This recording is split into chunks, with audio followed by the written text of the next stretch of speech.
Part 1. You will hear a conversation between a police officer and a woman who witnessed an accident. First, you have some time to look at questions 1 to 4.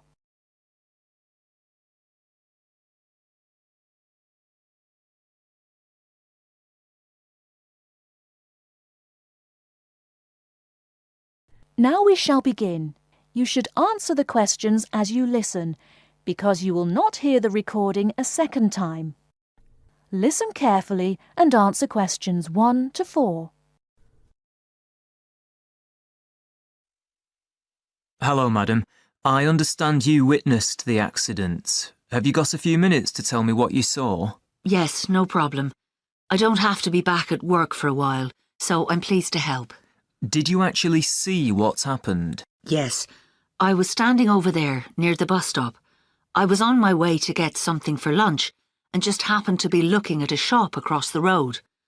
That's when I saw the red car come out from the junction over there. You don't happen to know what time it occurred, do you? Well, I left work for my lunch break at 1, and it's only about 10 minutes walk away, the office, I mean. So it might have been about 1:10. Although I did pop into the shop for something, so it was probably closer to 1:15. So it pulled out of Monk's Road, that's the road over there, straight onto High Street. That's right, yes. Did you get a view of who was in the car? There were 3 of them. 2 in the front, the driver of course, someone in the passenger seat, and there was someone in the back. They were quite young. I doubt if they were much older than 20. Anyway, they came speeding out of the side road over there and hit that lady's bicycle. The driver didn't bother to stop to find out if she was okay. He just drove off along the main road towards the town centre. Is the woman okay? She should be fine. She banged her head when she came off the bike, so we've called for an ambulance. They always like to check you out in case you have concussion. But no, she seems fine. Before you hear the rest of the conversation, you have some time to look at questions 5 to 10.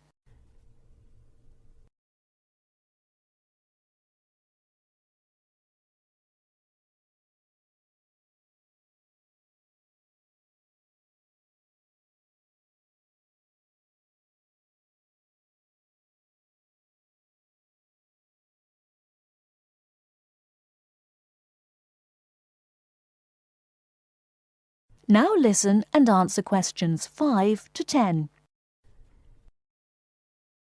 The bike doesn't look too good, though. I don't think she'll be using that again. I suppose she was very lucky, really.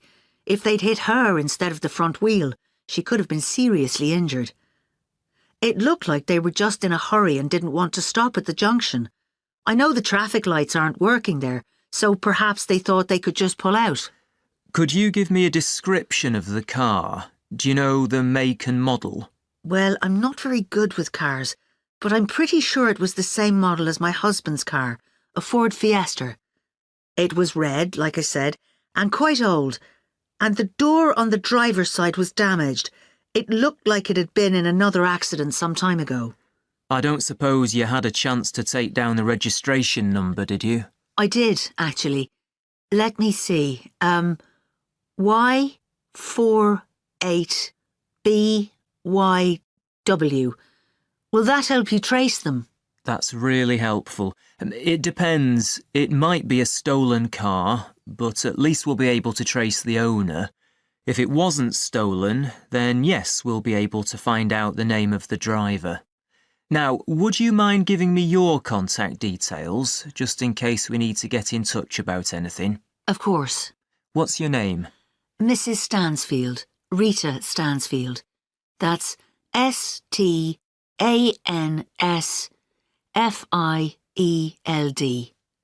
And your address, Mrs. Stansfield? 19 Althorpe Road, Bradford. That's ALTHORPE.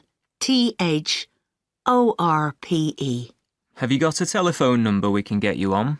Yes, it's 0232 566 788. And do you have a mobile number? Yes, 07834 889 772. That's great, Mrs. Stansfield. As I said, we may get in touch if we need any further information, but probably what you've told me is enough. Thanks for your time. No problem. I'm glad to have been of help.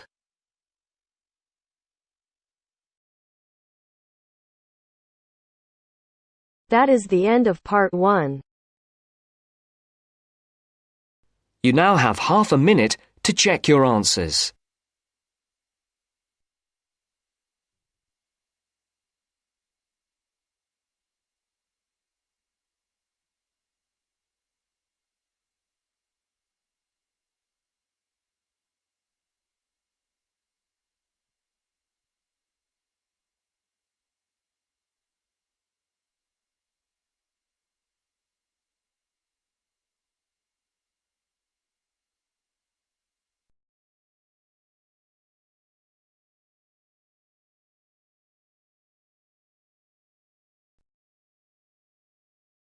Now turns to part 2.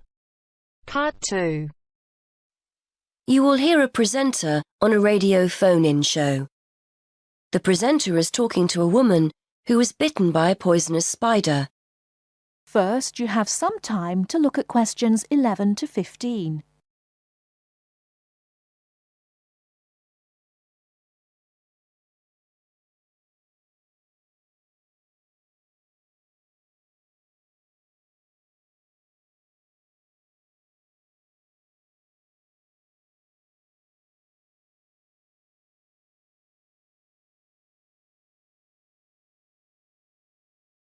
Now, listen carefully and answer questions 11 to 15. Today, we're continuing our Traveller's Tales. On the line we have Amanda Toddington, who had quite a nasty experience in Australia last year. Isn't that right, Amanda? Yes. My husband and I were on holiday and we were staying at a friend's house on the coast near Brisbane. It was towards the end of the holiday and I was about to go into the garden and enjoy my breakfast. I walked out into the kitchen, slid my left foot into my shoe and felt a tiny sting. It was pretty painless, but I shook the shoe off my foot and saw this tiny spider running out as the shoe hit the wall. Anyway, not being an expert, I presumed the worst, that I'd been bitten by something that was going to kill me, and I completely lost control. I don't think I've ever screamed so much in all my life. We'd been told beforehand to always check our shoes before putting them on, as it's a common way to get bitten. So I suppose it was my own fault, really. So what was it that had bitten you? Tony, that's our Australian friend, he immediately asked me if I knew what had bitten me, and I pointed to the corner of the room where I'd last seen the spider. He picked up a jar and found the creature in the corner where the shoe had hit the floor. "It's a redback," he said, and he gently placed the jar over the spider. The funny thing was, we'd been talking about some of the creatures we needed to be careful of a few days previously, and as he said the name redback, the conversation came flooding back to me. In particular, the fact that the bite can be extremely painful. I've found out since that the redback is from the same family as the black widow spider, and it's the female that does the damage, which it turned out was what I'd been bitten by. You must have been absolutely petrified. You can say that again. I remember feeling quite confused. I wasn't in a great deal of pain to begin with, and yet I could see from our friends' faces that they were concerned. Tony explained that the venom or poison of the bite spreads quite slowly, so the pain doesn't feel too bad at first. Gwen, Tony's wife, brought an ice pack, and Tony held it against the bite to make it less painful. Apparently, you're not supposed to put a bandage on the area, as this can make it hurt even more. Tony tried to put my mind at rest by explaining that this was quite a common bite, that the hospital would have an antivenom, and that everything would be okay. But I was beginning to panic. We were flying back to the UK the next day, and I really didn't know what to do. Before you hear the rest of the talk, you have some time to look at questions 16 to 20.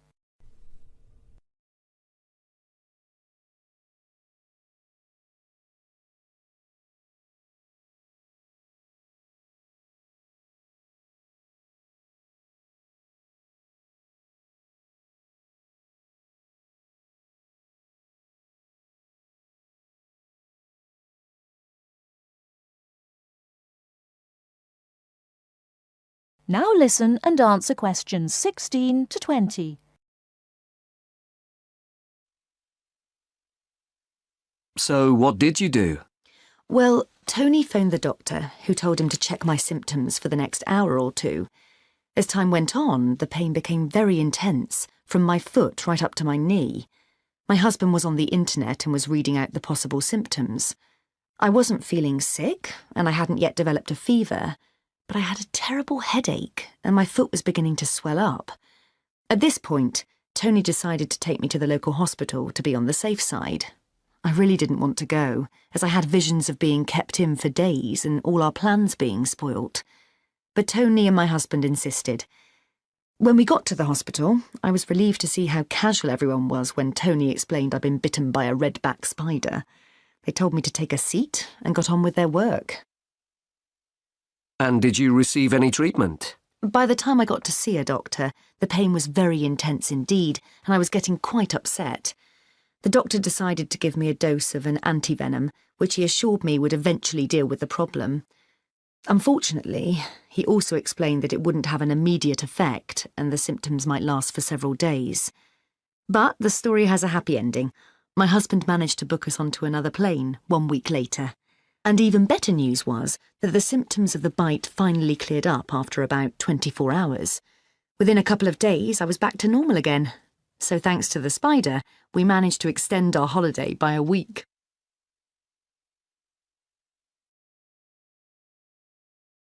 That is the end of part 2. You now have half a minute to check your answers.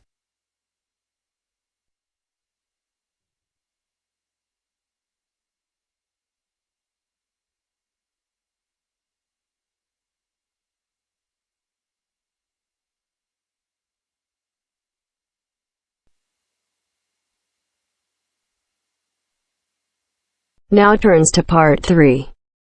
Part 3.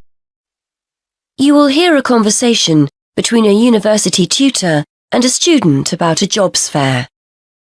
First, you have some time to look at questions 21 to 23.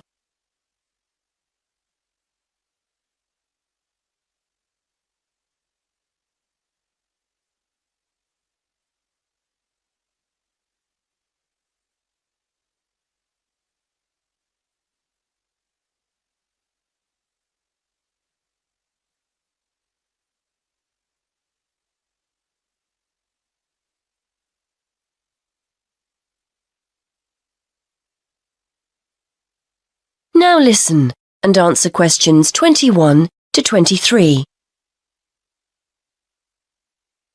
OK, Fergus, so we've looked at your assignment, which was OK. Now, before you go, you know about the jobs fair that's coming up, don't you? Yes, it's the week after next, isn't it? The whole week, is that right? That's right. Monday through to Friday. I'd suggest making sure you get along there on Tuesday and Wednesday. Engineering companies tend to be more prominent then, rather than on Monday or the end of the week. Yes, I've got the programme for this year, and it looks like those days will be best for me.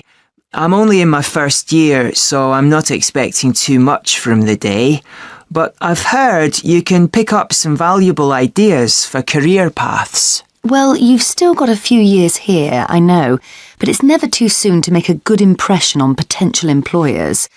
You've got the programme, so do some research. Have a look at company websites so you've got the basis for a good conversation with the people on the stands. Before you hear more of the conversation, you have some time to look at questions 24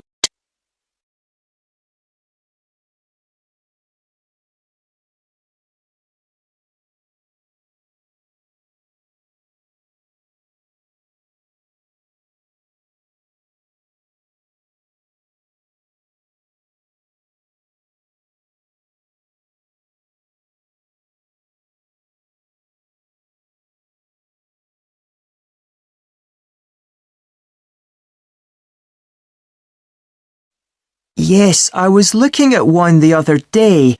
The boss was being interviewed about their staff development programme, And there are one or two other firms I'm also interested in. That's good. You've made a start already.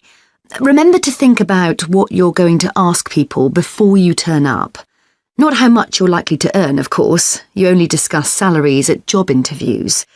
No, questions about the skills you need for the job, the kind of personal qualities employers are looking for, that kind of thing. Yes, I see what you mean.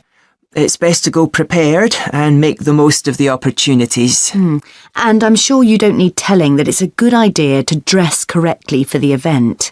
You need to give off a professional air. Well, I won't be buying anything special for the occasion, that's for sure. I've got a suit and tie at my parents', but I don't have time to collect it. I'll make an effort, though. A nice pair of trousers and a jacket. Nothing too formal. I'm sure you'll look the part. By the way, you'll often find companies have more than one representative. Maybe someone from marketing handing out free gifts, someone who'll explain the interview process, an ex-student who now works for them, that kind of thing. Try and direct your questions towards the best person. Yes, that's a good idea. I'd certainly be keen to talk to any ex-students that are around. I'm sure you'll find the whole thing really useful. It's important to go to these events, and we always get great feedback from students who've attended. As long as you go with the right expectations. It's unlikely you'll come away with the promise of a job, of course. It's more about discovering what companies are looking for in potential employees. Yes, plus they're a great opportunity to practice things like networking, meeting new people, talking about yourself and what you do. Do you know what I mean? Definitely, yes. There will be several high-profile companies in the engineering sector, and you'll have the chance to get to know some useful people. If they give you their card or contact information, make sure you keep it safe. It's a sign they like you and want to keep in touch.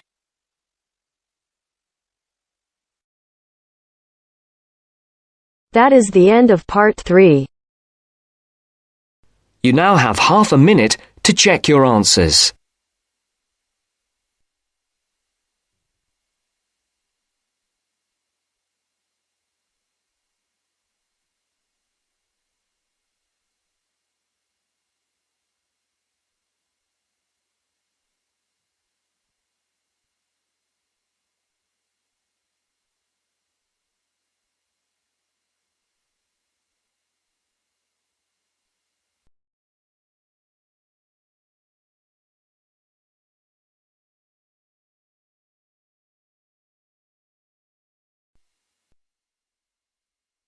Now turns to part 4.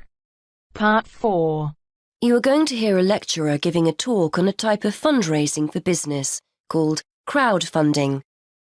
First, you have some time to look at questions 31 to 40.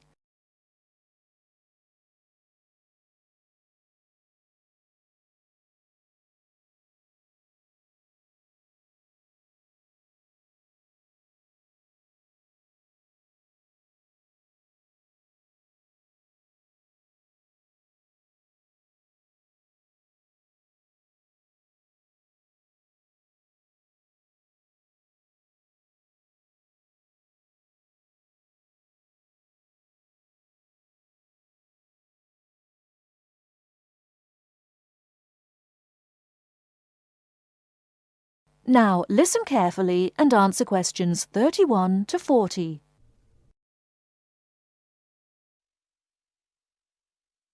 Good morning, everyone. Today, we're continuing our look at funding opportunities for small startup businesses. The emergence of social media has given companies the ability to connect with fans and potential customers directly. On the back of the growth in social media, a model of raising finance has emerged known as crowdfunding. This revolutionary way of raising finance began with micro-lending in the 90s. More recently, an equity-based model has emerged that allows people to invest directly in a new company. We're going to examine this in more detail later, but let's turn first to a third model, which I'll term a fan-based model. With this model of crowdfunding, individuals are encouraged to give an amount of money to support the launch of a project or initiative without the promise of any financial return. Instead, there's a reward for donating.